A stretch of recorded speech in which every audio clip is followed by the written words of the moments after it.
First time kong dalhin si Stella dito. Kaya mag-video kami.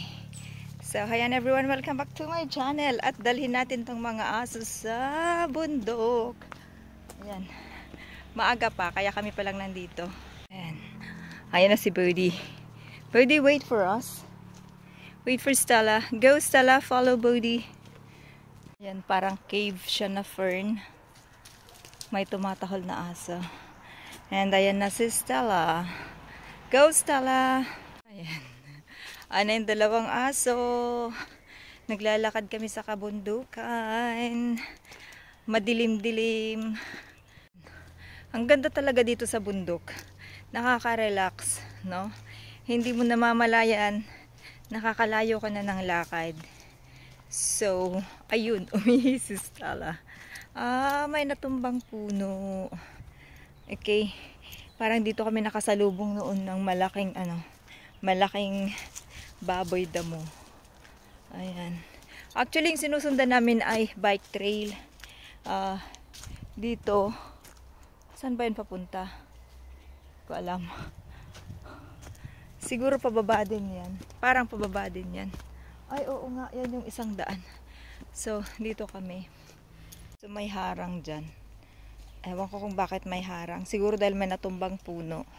Pero dati nag-shortcut kami dyan. So, dito tayo. Meron din dyan papasok. Parang merong simenteryo ata dyan. Tapos, ito yung high junk peak and mountain bike trail. So, dito tayo. Yung mga gustong-gusto kong dahon puti-puti tsaka yellow yung bulaklak. Kalain mo yun. Kami lang tao sa bundok. Go, Bodhi. Go, go, go, go, go, go. Ano ba yung nauulam na fern? Hindi ko alam kasi hindi pa ako nakakatikim yan. Pero sabi nung kaibigan ko dati, may nauulam daw na fern. Ayan na sila. Oh my God. Ang sarap ng hangin talaga dito sa kabundukan, no? Parang malamig.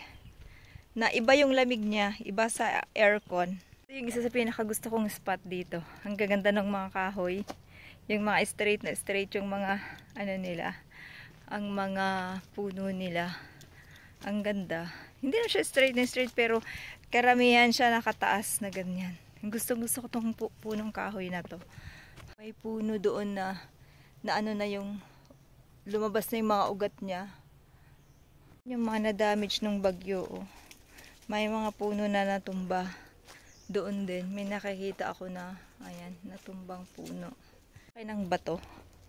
Laki ng bato na yan. Oh. Sarap sanang tuntungan kaso loob naman. Ito, ayan, natumba siya.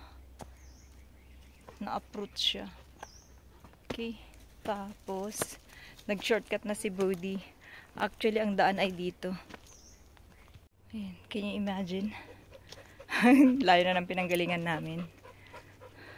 Ang ganda ng ng mga puno. Tapos ang laki ng bato na yan din, oh. Yung trail na yung mabilis na trail. Kaso masyado siyang akyat. Mas steep siya.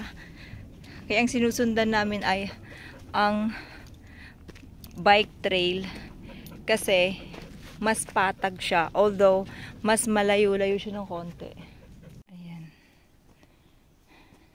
May nasalubong kaming mga inchik kaya tinali ko sila. Baka magwala na naman si Bodhi. And maalala ko last time nag-hiking ako ng Chinese New Year. Okay, Chinese New Year 'yun. Tapos pagdating ko dito sa part na to, biglang dumating yung makapal na mist. Kaya pagdating namin sa taas, hindi mo makita yung paligid kasi para kaming nasa ulap. Ang kapal-kapal. Nilagyan ng bato ito. Kasi, or talagang bato yan talaga before. Ang daming lalaki. Or, sadyang nilagyan siya. Kasi parang daanan siya ng tubig. Ayan. Ayan na sila. Iniwanan na ako ng dalawang aso. Nag-breakfast ako. Pero nagugutom na ako. May tignan ko kung nakalang steps na kami. Kukuhanan ko to kasi mamayang pagbaba Sa kabila na kami dadaan. Kasi mas shortcut yun. Anyway, pababa naman na. So, mas madali. Ngayon, dahil paakyat, dito muna kami. Para hindi masyadong pagod. Tapos, pag pababa, doon na kami. Ito yung mga halaman na ang dami-daming bulaklak. Pag, kapag spring. Pero ngayon, parang walang bulaklak. Yun yung papunta sa Yun yung country park. Yun yung Lunghawan Trail. Ayan, tanaw na yung Wantao ata yan. Ano ng beach yan? Yan. O yun, may red leaves din. Sana lahat mag-red, no? Parang may kulay, kulay autumn din kami. Akyat lang. Sige lang, akyat lang. Okay, so from here, like I've always shown in the past videos, ayan, ang ganda-ganda. Ayan, ang aming kabundukan. Papuntang Country Club. Ayan. Yan ata yung Egg Island. Yan yating sinasabing Egg Island. Ayan. Ang lakas.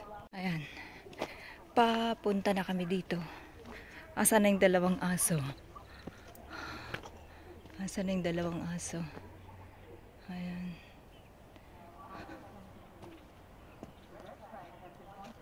Ayan. Nakarating na kami dito. Sana mag-red. Punuin nila ng gantong halaman, oh. May red-red. Walang bulaklak. Before, ayan yung mga namumulaklak before na ang dami-dami. Pero ngayon walang bulaklak. Kasi autumn siya, taglagas. Hello, birdie. Hello, birdie buds. Ayan. So, ayan yata yung Taiomon Village. Oo, Taiomon yan. Tapos, naglalakad kami hanggang dun sa beach na yun. Ayan, ito lang yung nakikita ko talaga na attraction dito. Ayan. Yung puti ang dahon. Tapos, yellow ang bulaklak. Si Stella. Stella, Bella, Bella. Ayun. May naririnig akong mga ibon. Ibon. Oh. Ang tulis ng High Junk Peak talaga. Ito yung sa baba. Ah, 'di ba ang daming ibon? Maganda talaga sa sa mga ganito. You're very close to nature. Nandito ka talaga sa kalagitnaan. Tas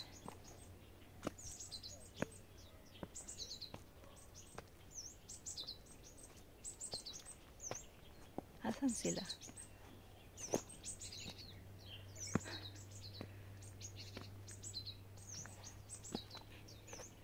Di ko makita. Nasaan sila?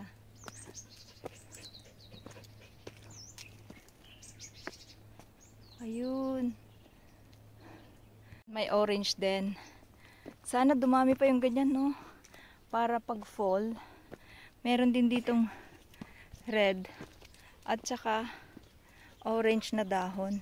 Para di na kami kailangan pumunta ng malayo. Look at that! Oh! Para siyang maple. Yung dahon. Sana nga dumami yan. Baka tinanim to. Ayan, malapit na kami sa aming pupuntahan. Ayan. Bumalik si Bodhi. Ayan. Yun yung High Junk Peak, pero hindi kami tutuloy doon. So, ayan, sabi niya, Clearwater Bay Road is 1 kilometer, 2 hours. Pero parang wala naman kaming 2 hours na naglakad. Ayan. Tapos, dito may map. Sabi niya, Thai Mew, 1.5 hour. Mangkong Ok, 1 hour. 3 kilometers papuntang Mangkong Ok. 3.5 sa Thai Mew. Tapos you are here, Clearwater Bay Peninsula. High Junk Peak nandun sa taas. Ang Country Park nandoon.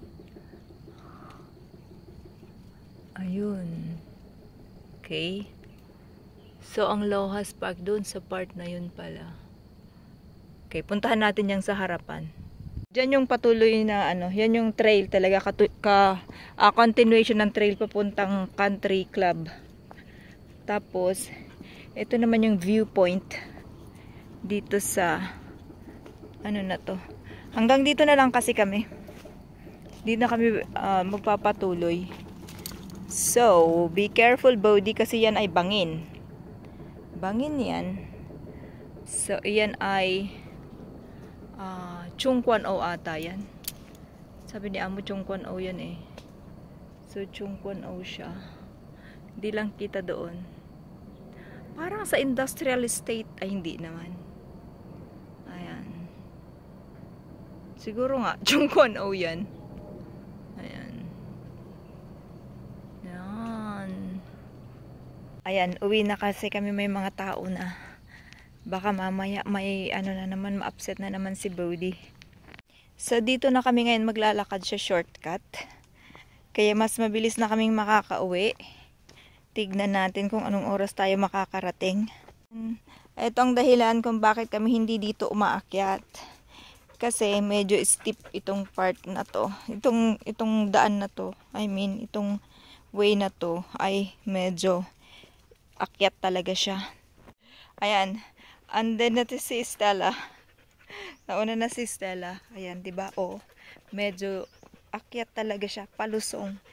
Kaya okay lang kasi pauwi na kami. Pero kaninang papunta, mahirap dito kasi nakakahingal. Patuloy na sulong. Pasulong talaga siya, as in. Doon kami galing sa taas. At walang katapusang pababa. Pababa ng pababa ng pababa ng pababa. Ayan. Kung makikita nyo, as in. Ayan. Mas mabilis dito pagka umakyat. Kaso, dapat mayroon ka talagang energy na madaming-madami. Sayang naman yan. Parang nasira siya nung bagyo. Tapos, dito sa part na to ay maraming bamboo. Maalala ko, one time umakyat ako dito ng alas 6 ata. Yung madilim-dilim pa. Tapos pagdating ko sa part na to, ang dilim. Katakot. Pagka yung medyo maaga pa talaga, madilim sa part na to. Kita nyo naman, dumidilim. You drinking some water, Stella? Ayun. Uminom sila ng tubig. So, until now, hanggang dito na kami, pero walang katapusang baba pa rin. Ayan, para kaming nasa kuweba ng mga bamboos. Ang daming bamboo. Ayan, madaming bamboo na. Ewan ko, parang di naman sila lumalaki. Ewan ko kung anong variety ng bamboo to. Na ganyan lang sila. Pababa pa rin ng walang katapusang pababa. Ayun, may mga din. Mga umakyat. Bodhi, stay here. Stay here, Bodhi. Stella.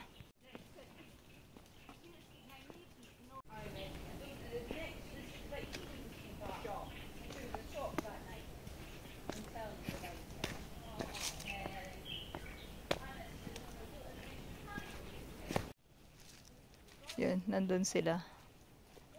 Tapos kami nandito. Medyo, medyo patag-patag ng konti. Malapit na kami sa kalsada. Mga 500 meters na lang siguro. Mga 500 meters na lang siguro. Pero from kalsada, papuntang bahay namin ay 1 kilometro pa ang aming lalakarin. At pababa din yun.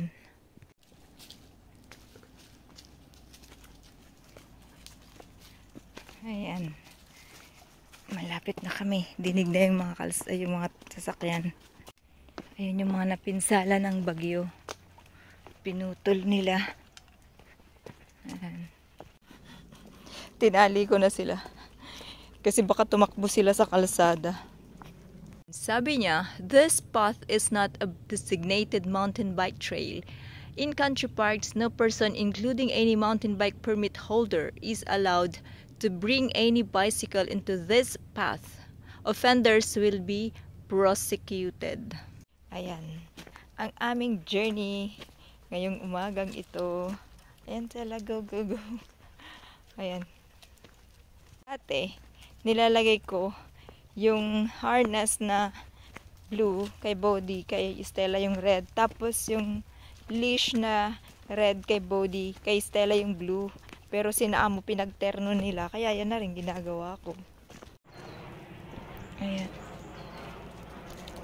Ano yan, mga mushroom? Go, go, go, go, go, go, go. It's alright. It's okay. Ayan, may daan dyan. Yan yung papunta sa sementeryo. Nakikita ko na yung sementeryo. Dito kami. Ayan, malapit na kami. Go, Buddy. Ayan. Kala ko kanina ito na yung daan na paliko. Di pa pala. Final turn. Bago magkalsada. Ayan. Ayan. Dito na kami sa kalsada. Ayan. Sana all lalabas. Ayan, dito na tayo. Okay, tawid. May bus, may bus. Grabe, takot niya sa malaking bus. Yan na yung amin papunta sa amin pababa ulit. Kaya takbo na kami kasi 1 kilometro na lang.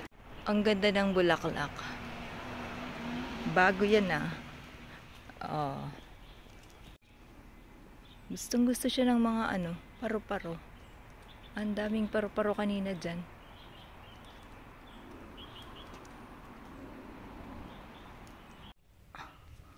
Ang ganda.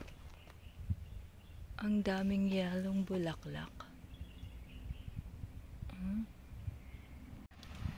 Ayan, malapit na kami.